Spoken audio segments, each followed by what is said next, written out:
we did all of that stuff in the middle of that broken relationship.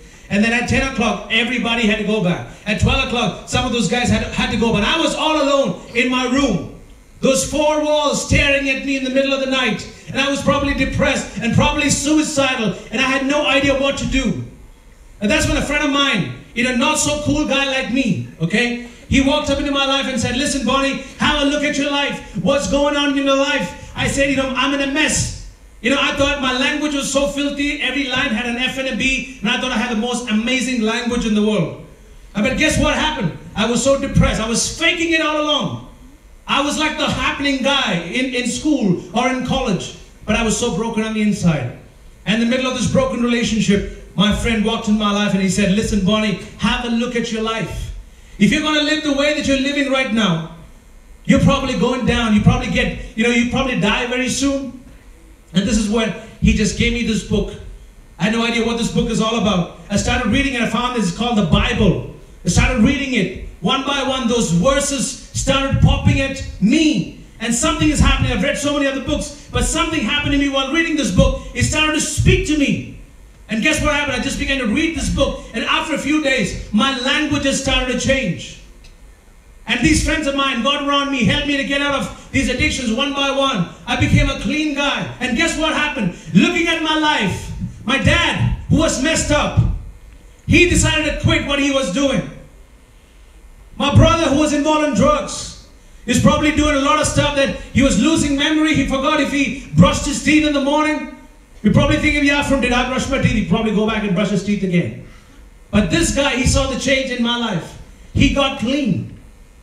My family home was so messed up. There was screaming every day, morning, evening, fights. Today something has happened. God changed our life. Today we have prayer in the morning, we have peace at home, and we have an amazing family. And I'm here to tell you, we've come all the way from Delhi.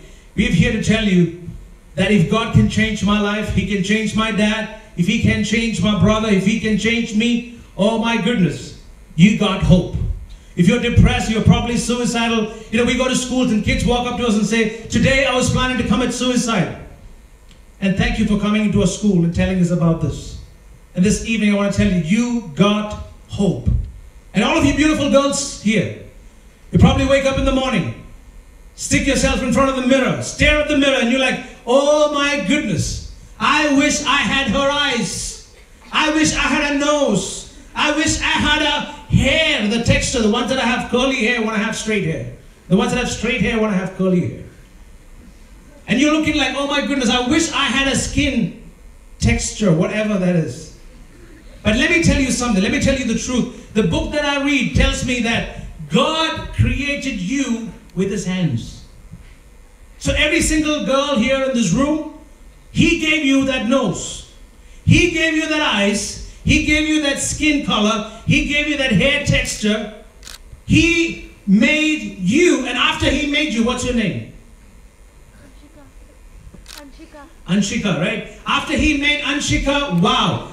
God looked at Anshika and says, wow, she is beautiful.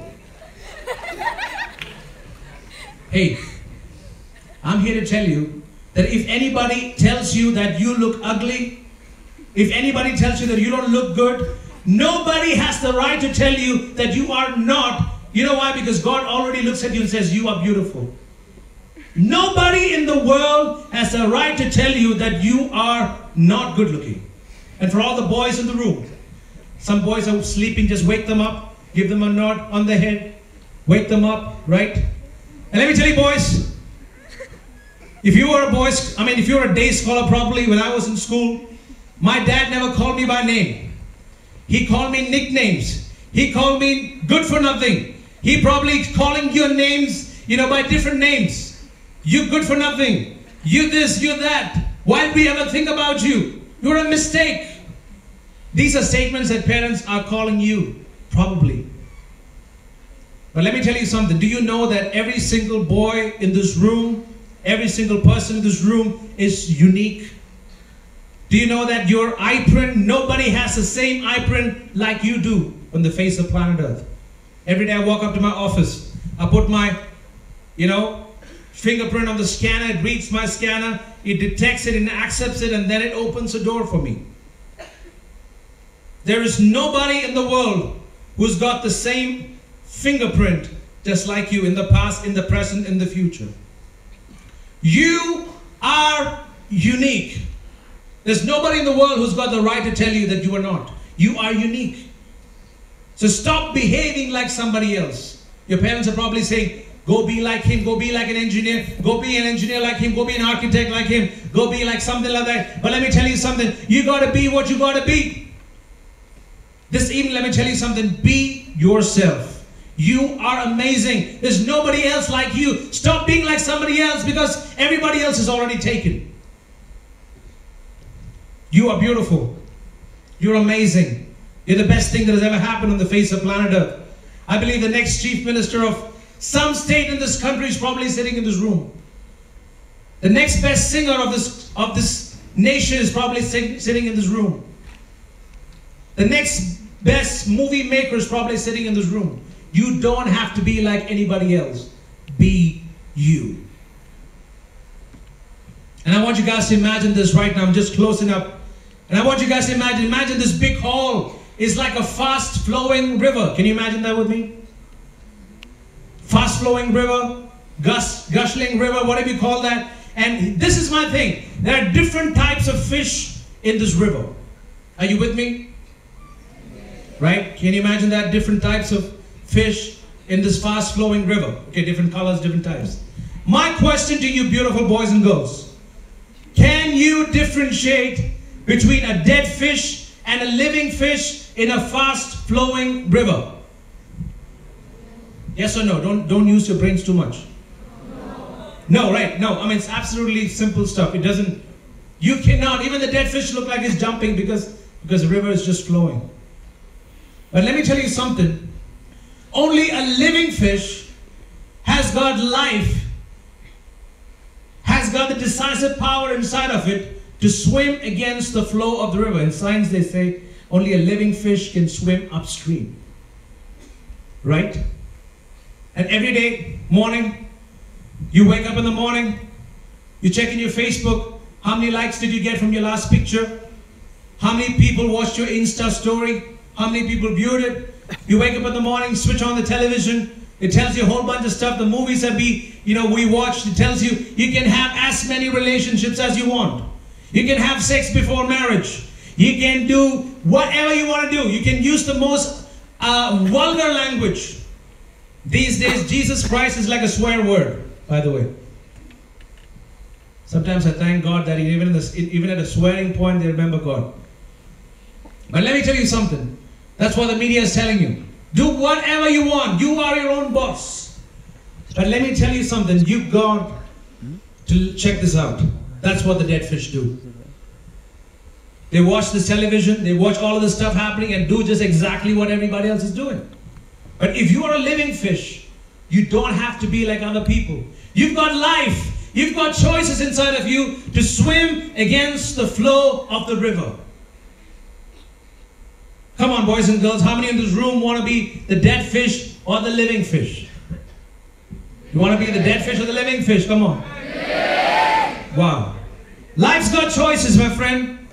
And you got the choice for your life. You were not created like robots with chips fitted on it with a fixed purpose or a mission. You have choice inside of you. And right now, I want to ask the band to come. Maybe Troy, get on the keyboard. And as we sing this song, I want you guys to think about, like I made a choice. You might be thinking, how's my dad going to change when I'm going to make a choice? But let me tell you something.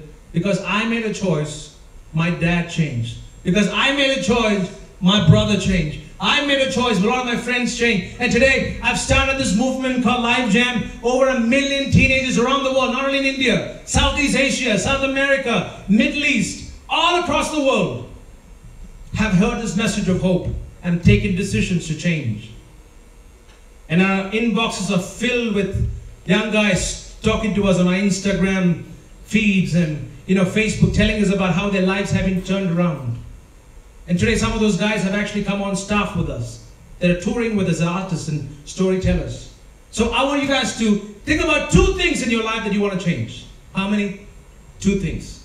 You're probably in a bad relationship. You need to get out of that. You're probably addicted to pornography. You need to go out there and, get a friend to be helping you out. Go delete that stuff. Stop watching that stuff. Stop going to that website. Maybe you need to get out of drugs. Maybe you need to get out of alcohol. Maybe you need to get out of smoking. I want every eyes to be closed right now. We're going to be praying, and there's a prayer song.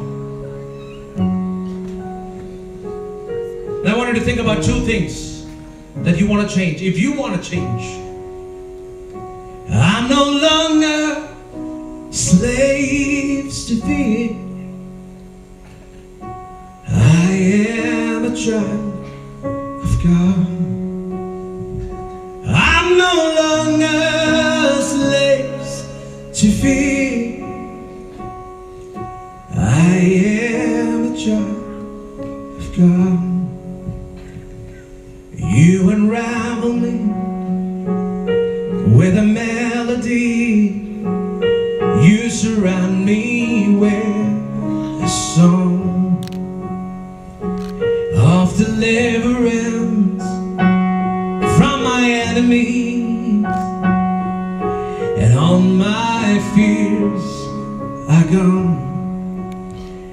I'm no longer slaves to fear. I am a child of God. I'm no longer slaves to fear. I am a child of God. I'm no longer slaves to fear. I am a child of God. I'm no longer slaves to fear. I am a child of God. As every eye is closed, I want to pray for you. And before I pray, I want to ask